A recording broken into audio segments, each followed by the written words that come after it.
یہ بات سفارت خانہ الزام لگا رہا ہے ایک رانگ ڈوئنگ کا، ایک کرپشن کا. اس حوالے سے صاف ظاہر ہے جو بھی قانونی آپشن اویلیبل ہیں فیکٹ فوکس کی ٹیم کے پاس یہاں پہ امریکہ میں، وہ ہم ابھی برے کار لانا چاہتے ہیں کہ کس طریقے سے امریکہ کے اندر بیٹھ کے، پاکستان میں تو قانون آئین کے نام کی کوئی چیز نہیں، یہاں پہ چلو آئین قانون کی حکمرانی تو ہے، وہ ابھی ہم دیکھتے ہیں کہ یہ ڈپلومیٹک امیونٹی کس حد تک استعمال کی جا سکتی ہے. اس طرح سے لوگوں کے اوپر گند پھینکنے کے حوالے سے جو لوگ ایک سچا اور کھرا کام کر رہے ہیں، ایک صحافت کا کام کر رہے ہیں. میں اس بات کو لمبا نہیں کھینچوں گا. میں بنیادی طور پہ آپ کو بتانا چاہتا تھا کہ ایف آئی اے نے جو کیس چلایا اور حکومت پاکستان نے جو پروکلیمڈ اوفینڈر مجھے ڈکلیئر کیا، اور جو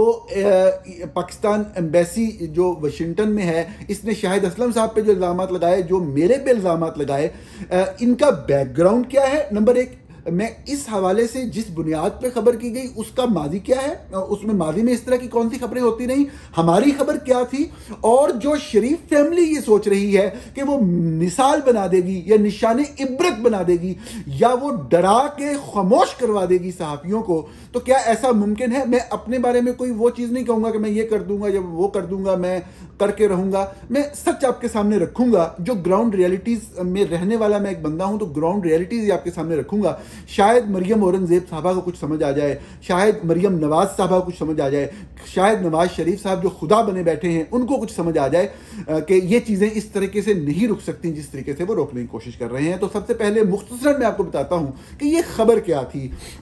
2016 میں قمر جاوید باجوہ پاکستان آرمی کے سربراہ بنے. قمر جاوید باجوہ ایک مڈل کلاس فیملی سے تعلق رکھتے تھے. ان کے والد بھی ایک معمولی آرمی افسر ہی تھے، کوئی خاص آبائی زمین بھی نہ تھی. سارا کمایا جو بھی انہوں نے وہ اپنی اس فوج کی نوکری کے ذریعے ہی ان کے وسائل تھے. ان کی بیگم 2015 کے آخر تک ٹیکس فائلر تک نہ تھیں. ان کو ٹیکس فائلر کے طور پہ رجسٹر کروایا گیا اور آرمی چیف بننے کے بعد چند ہی سالوں میں وہ ارب پتی بن گئی. یہ بہت ہی حیران کن یقینی طور پہ واقع ہے. بہت بڑی بڑی کرپشن کی داستانیں ہم پاکستان میں مختلف بیوروکریٹس، مختلف سیاستدانوں کے حوالے سے سنتے ہیں، لیکن میرے خیال میں جو کرپشن کے کیسز ڈاکومنٹ کیے گئے ہیں پاکستان میں آج تک کسی بھی صحافتی ادارے، بہت بڑے بڑے صحافتی ادارے ہیں، بہت شاندار جرنلسٹ ہیں جنہوں نے بڑا بے مثال کام کیا ہوا ہے، میرے خیال میں جتنے کیسز ڈاکومنٹ کیے گئے ہیں، کسی افسر کی بیوی کا یوں ارب پتی بننا، یہ اس کی کوئی اور مثال آپ کو نہیں ملے گی. بنیادی طور پہ یہ کہانی جو ہے وہ جنرل قمر جاوید باجوہ کے جو سمدھی تھے صابر مٹھو، جو کہ لاہور میں رہتے ہیں، جو کہ ان کے دوست تھے، اور پھر صابر مٹھو صاحب کی جو بیٹی تھی ماہنور صابر، ان کی شادی ہوئی قمر جاوید باجوہ کے بیٹے سے. اور اس کے بعد اس دوران اور پھر اس کے بعد جو کاروبار ایک شروع کیا گیا بین الاقوامی سطح سے آئل کے سیکٹر کے اندر، دبئی کے اندر اس کا ہیڈ آفس بنایا گیا، پاکستان کے اندر اس کے سیٹ اپ کیا گیا، پورے پاکستان میں چند دنوں میں اس کاروبار کو پھیلا دیا گیا. یہ فائدہ ہوتا ہے صاف ظاہر ہے کہ آپ کا نیٹ ورک جو انٹیلیجنس ایجنسی کا، فوج کا بھی، انٹیلیجنس ایجنسی کا بھی اگر پھیلا ہوا ہو تو اس طریقے سے آپ پٹرول پمپوں کی حد تک جا کے مینج کرتے ہیں چیزوں کو. یہ جو لفظ بولے ہیں اس کے بھی ثبوت ہیں، وہ لوگ موجود ہیں. صاف ظاہر ہے جان کو خطرہ، کیمرے پہ آ کے بولیں یا نہ بولیں، وہ لوگ بتاتے ہیں کس طریقے سے آپ نے یہ کاروبار پھیلایا. یہ سب چیزیں کھل کے سامنے آئیں گی انشاءاللہ. بات صرف اتنی ہے کہ وہ ماہنور صابر صاحبہ جو ہیں، ان کی جس دن شادی ہونی تھی، میں آپ کو خبر بتا رہا ہوں مختصراً، پھر میں آگے چلتا ہوں، کہ ان کی جس دن شادی ہونی تھی، شادی سے صرف 9 دن پہلے ان کے نام پہ پراپرٹیاں اور جائیدادیں منتقل ہونا شروع ہو جاتی ہیں. یہ ظاہر ہوتا ہے کہ صرف 9 دن پہلے ان کو ڈی ایچ اے گجرانوالہ میں بہت ہی زیادہ جو پلاٹس ہیں، ایک ایک کنال کے پلاٹس مل جاتے ہیں. اس کے بعد ہم دیکھتے ہیں کہ ماہنور صابر جو ہیں وہ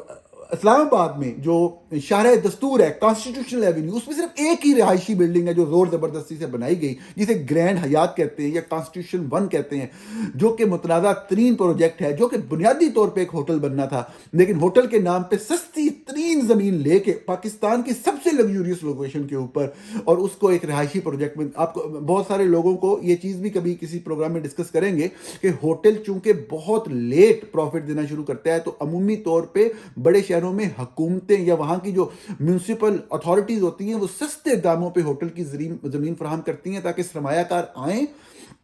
سرمایہ لگائیں اور ان کو وہ کوئی نہ کوئی اپنی طرف سے ایک ریلیف دینا چاہ رہی ہوتی ہیں جو ایڈمنسٹریشنز ہیں، جو حکومتیں ہیں، تاکہ یہ انویسٹمنٹ ہو، کیونکہ ہوٹل کی ضرورت ہوتی ہے. جب بھی کوئی بڑا ایونٹ ہوتا ہے، باہر سے لوگوں نے آنا ہے، دوسرے ممالک سے لوگوں نے آنا ہے، تو وہاں پہ کیپٹل اسلام آباد جیسے شہر میں یا کسی بھی بڑے شہر میں لوگوں کو ٹھہرانے کے لیے ایک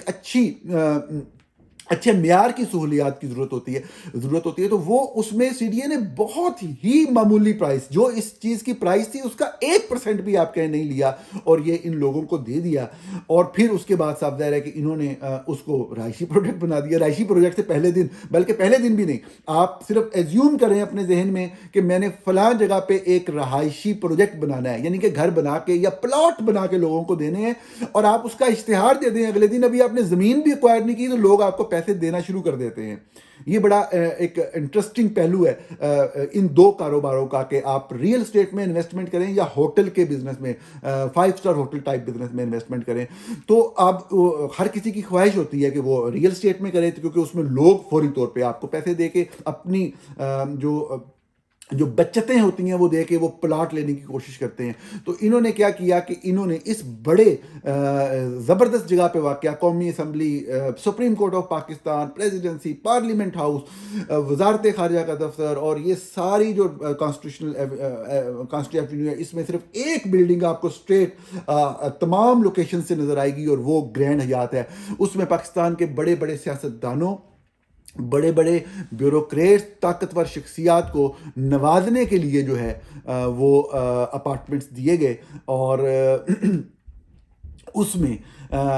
جو ہے وہ ایک اپارٹمنٹ جو ہے، جو لگزریس اپارٹمنٹ جو ہے، وہ 9 دن پہلے، شادی سے 9 دن پہلے جو ہے وہ ان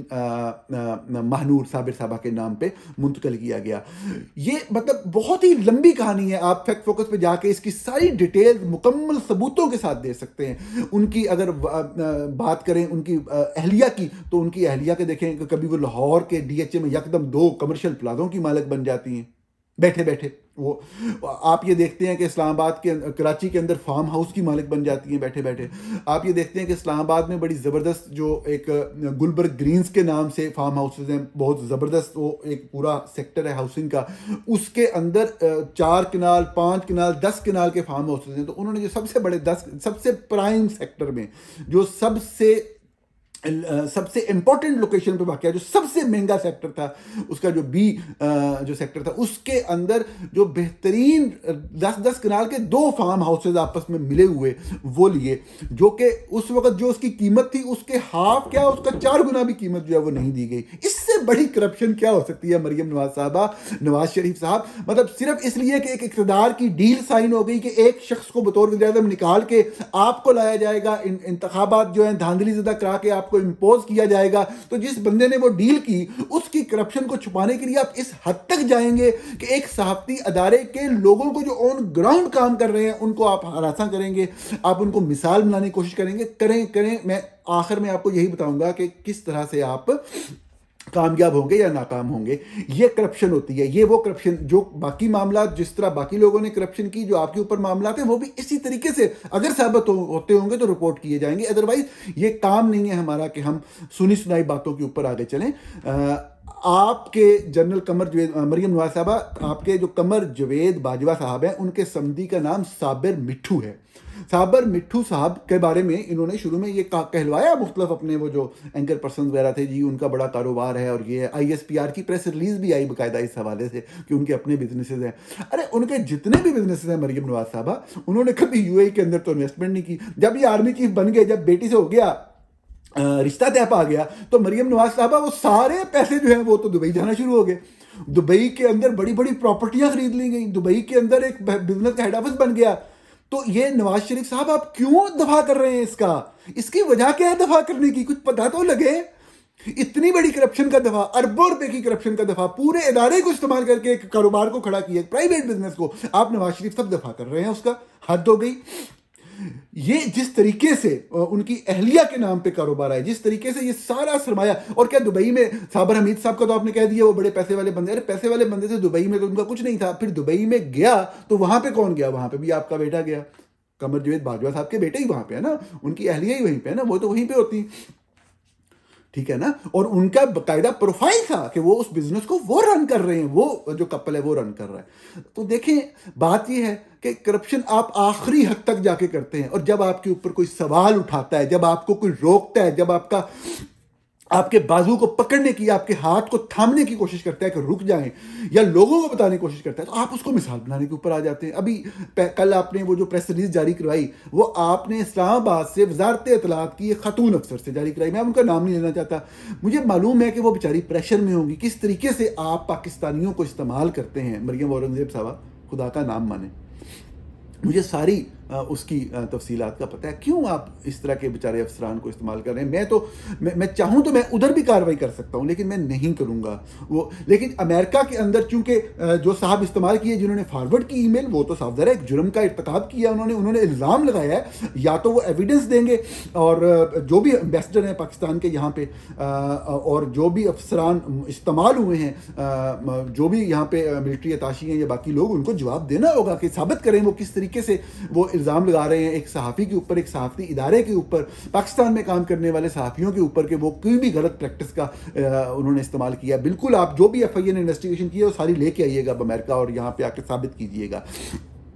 یہ بیک گراؤنڈ تھا اس سٹوری کا, کہ الزام یہ لگایا ایف آئی اے نے کہ آپ بیسیکلی ٹیکس ریٹرن پہ بنیاد کر کے سٹوری کر رہے ہیں. حالانکہ صرف ٹیکس ریٹرن پہ بنیاد سٹوری نہیں تھی, بہت سی دستاویزات کا حوالہ ہے. تو ٹیکس ریٹرن پہ بنیاد پہ سٹوری کر رہے ہیں, تو آپ یہ بتائیں کہ جی یہ تو کانفیڈینشیل ڈاکومنٹ ہوتا ہے. میں اس حوالے سے بہت مرتبہ پہلے بھی بات کر چکا ہوں, مختصراً دوبارہ سے بات کروں گا اور پروگرام کو کنکلوڈ کروں گا, کہ ٹیکس ریٹرنز پوری دنیا میں کانفیڈینشیل ڈاکومنٹ ہوتا ہے, اس کو واقعتاً ایکسیس نہیں کیا جا سکتا. لیکن اگر کوئی بھی آفیشیل, کوئی بھی حکومتی عہدیدار, کوئی حکومتی افسر جو سمجھے کہ کچھ غلط ہو رہا ہے, اس کے پاس اگر ڈاکومنٹ کسی بھی طریقے سے آ گیا اور اس نے کسی صحافی سے شیئر کر دیا, صحافی نے خود نہیں لیا, صحافی کو دیا گیا, اور صحافی نے اس کی تصدیق کر لی متعلقہ دفتر سے, اور یہ دیکھا کہ اس کے اندر جو معلومات دی گئی ہیں وہ عوامی مفاد میں ہیں, کہ ان کو رپورٹ کر دیا جائے, ان کو عیاں کر دیا جائے, ان کو پبلک کر دیا جائے, جیسا کہ پریزیڈنٹ ڈونلڈ ٹرمپ کا یہاں پہ کیا گیا. میں نے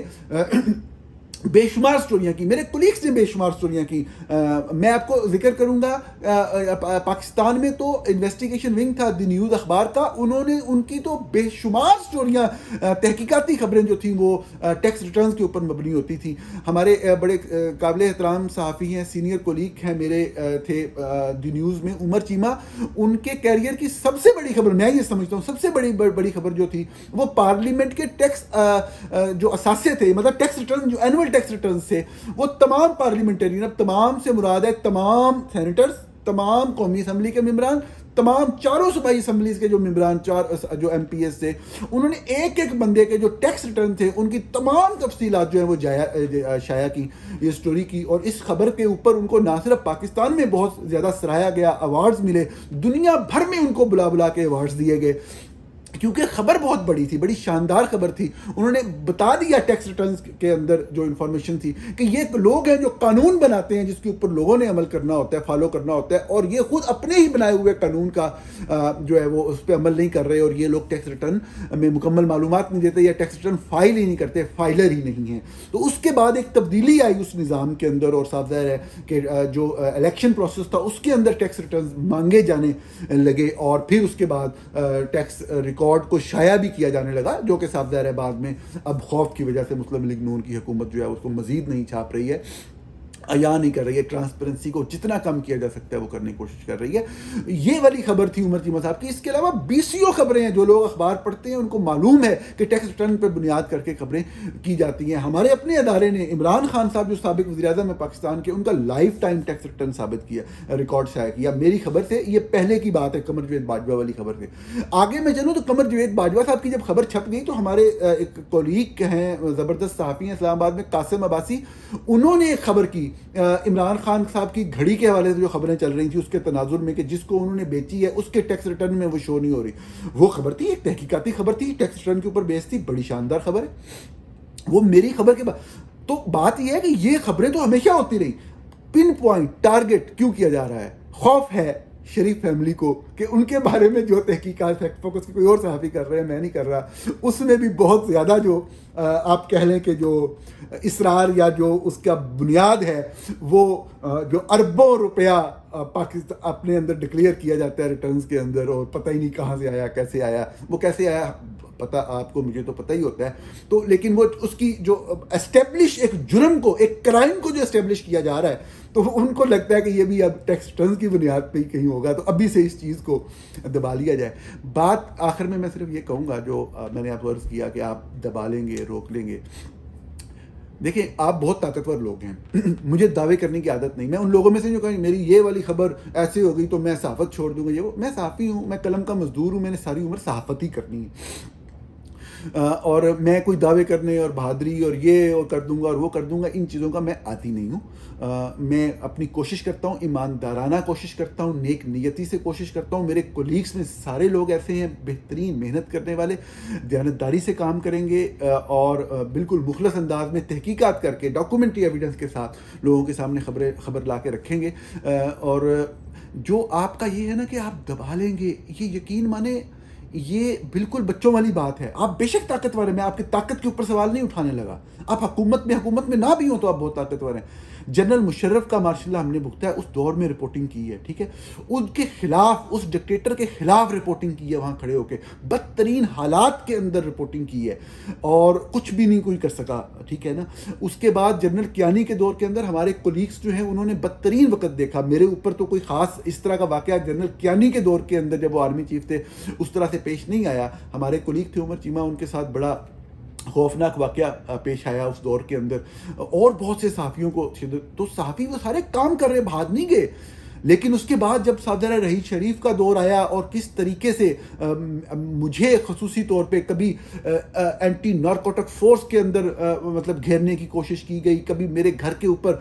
کسی اٹیکس کروائے گئے، کبھی میرے بھاولپور میں میرے عزیز و اقارب کے گھر ریڈز کروائے گئے، میرے اپنے اسلام آباد میں گھر میں بار بار ریڈز کروائے گئے، میں کرائے کے مکانوں میں رہتا، مجھے کرائے کے مکان چھوڑنے پڑتے، آپ میرے گھر کے، میری والدہ محترمہ کو نہیں چھوڑا آپ نے، ان کے موبائل پہ دھمکی امیز چیزیں اور کس طرح کے میسیجز نہیں بھیجے گئے اس فوج کے لوگوں نے، آئی ایس آئی کے لوگوں نے، میری چھوٹی ایک ہمشیرہ ہے ان کو، بہن کو، مطلب فیمیل فیملی ممبرز کو ٹارگٹ کرنا ان کا بنیادی ایک طرح امتیاز ہوتا ہے۔ میں جان بوجھ کے نواز شریف صاحب اور مریم نواز صاحب کو بتا رہا ہوں کہ کس طرح کے حالات سے گزر کے صحافت کی جاتی ہے، ان چیزوں سے نہیں ڈرے۔ اسلام آباد کی ایک وقت ایسا آیا جب جنرل فیض اور جنرل باجوہ رول کر رہے تھے اور آپ کو نیچے لگایا ہوا تھا اور آپ کو سانس نہیں آ رہا تھا، یہ سوشل میڈیا پہ لوگ جو جن کے ذریعے آپ مجھے گالیاں نکلوا رہے ہیں، میں آپ کو بتاتا ہوں، ان کو فیصل آباد سے بلایا جاتا تھا، اسلام آباد میں بیچارے اپنا موبائل آ کے دے کے جاتے تھے اور روتے تھے اور مہینہ دو مہینے غائب رہتے تھے، ان کو ہوش نہیں آتی تھی، سانس نہیں آتا تھا، اس وقت بھی میں بولتا تھا، اور مجھے پی ٹی آئی کے لوگ پٹواری کہتے تھے، مجھے کہتے تھے یہ مریم نواز کے سیل سے پیسے لیتا ہے، تنخواہیں لیتا ہے، میں بولتا تھا، میں کھڑا تھا، میں نون لیگ کے لیے اس وقت بھی نہیں بول رہا تھا، میں جمہوریت کے لیے بول رہا تھا، جمہوری اداروں کے لیے، آئین کے لیے بول رہا تھا، بطور صحافی یہ میری ڈیوٹی تھی، میں کسی پہ احسان نہیں کر رہا تھا۔ میں نے اس کے بعد بھی یہ سلسلہ جاری رکھا، اسلام آباد کی سڑکوں پہ آئی ایس آئی کے دفتر کے سامنے پکڑ کے میرا سر پھاڑ دیا گیا، مجھے مارنے کی کوشش کی گئی، میں کھڑا رہا، میں نے اپنی صحافت کا سفر جاری رکھا، مجھے کوئی بندہ نہیں ڈرا سکا، مجھے کوئی بندہ نہیں توڑ سکا۔ میرے اوپر آپ کے لوگ یہ کہتے ہیں کہ یہ امریکہ چلا گیا، میں امریکہ اس وقت آیا جب ساری کہانی وہاں پہ باجوہ صاحب کے ساتھ آپ کا پیار محبت کا سلسلہ شروع ہو گیا تھا۔ میں نے تو باجوہ صاحب کے ماشاء اللہ کے عروج کو برداشت کیا اسلام آباد جیسے شہر کے اندر رہ کے، میں نے تو ان کے ہر ظلم کا، فیض حمید کے ہر ظلم کا مقابلہ کیا اسلام آباد کے اندر رہ کے۔ مجھے تو صاف ظاہر ہے کہ ایک دن ایک اپنی ڈسپلے پکچر چینج کر دی، جب میں نے جمال خورشید جی کی ڈسپلے پکچر چینج کی تو مجھے میرے ادارے نے کہا ہم ساتھ نہیں چل سکتے، میں نے فوراً کہا ٹھیک ہے، میں نے تو ان کے ساتھ بحث بھی نہیں کی۔ تو میں آپ کو بتاؤں کہ یہ آپ کی بہت بڑی غلط فہمی ہے کہ جو شخص جنرل فیض اور جنرل باجوہ کے بدترین ماشاء اللہ کو اسلام آباد کے اندر کھڑے ہو کے اوپنلی چیلنج کر سکتا ہے، روزانہ کی بنیاد پہ ان کے خلاف لکھ سکتا ہے اور ان کے ظلم کا مقابلہ کر سکتا ہے، وہ آپ جیسے مطلب آپ جیسے معمولی لوگوں کو، جنہوں نے ملک ریاض جیسے لوگوں سے اور کتنے مطلب آپ کی جتنی پراپرٹیاں بکی ہیں، ذرا ان کا ریکارڈ آپ خود سوچ لیں کیا کیا ہے۔ میں اپنے دوستوں کی خبروں کے اوپر وہ نہیں کرنا چاہتا، لیکن بات یہ ہے کہ یہ آپ جیسے لوگ مطلب کسی کے اوپر بات کریں گے، اشتہاری ملزم اور Pakistan embassy in Washington statement اور پلانی کیا کیا. آپ اگر یہ سمجھ رہے ہیں کہ آپ ڈرا لیں گے، دھمکا لیں گے، ساتھ آپ سے صرف وہی لوگ جو ہیں دبیں گے جنہوں نے آپ سے عہدے لیے ہوں گے، جن کے ادارے آپ سے مراعات لے رہے ہیں، آپ سے فائدے لے رہے ہیں، یا جن کے مفادات آپ سے وابستہ ہیں. آپ کبھی بھی انڈیپینڈنٹ صحافیوں کو نہیں دبا سکیں گے، کبھی بھی نہیں دبا سکیں گے، چاہے آپ ان کو گرفتار کریں، تشدد کریں، جو بھی کریں. ایسا نہیں ہوگا مریم نواز صاحبہ. آپ نے جو غلط کام کیے وہ لوگوں کے سامنے آئیں گے، آ کے رہیں گے، آ کے رہیں گے، آ کے رہیں گے. ناظرین، یہ آج کا پروگرام تھا. اس کے ساتھ ہی میں آپ سے اجازت لوں گا اور اگلے پروگرام میں بات ہوگی. میں ہمیشہ ایک چیز آپ سے تذکرہ کرتا ہوں کہ فیکٹ فوکس کے نام سے جو ہمارا تحقیقاتی صحافت کا ایک ادارہ ہے، اسے کس طرح کی کوئی فنڈنگ اویلیبل کہیں سے نہیں ہے. ہم مکمل طور پہ ڈیپینڈ کرتے ہیں کہ ہماری ویب سائٹ کے اوپر جو لوگ آ کے ممبر بنے factfocus.com یا حقائق.com پہ، اور پر منتھ کوئی معمولی سے معمولی رقم بھی وہ ہمیں دیں سبسکرپشن کے لیے، یا جو gofundme.com پہ آ کے ہمیں سپورٹ کریں، فیکٹ فوکس کو، تحقیقاتی صحافت کو سپورٹ کریں. gofundme.com/factfocus اس کا ویب ایڈریس ہے، اس پہ جائیں اور آپ جو بھی کنٹریبیوٹ کر سکتے ہیں کریں. آپ سے جلد ملاقات ہوتی ہے.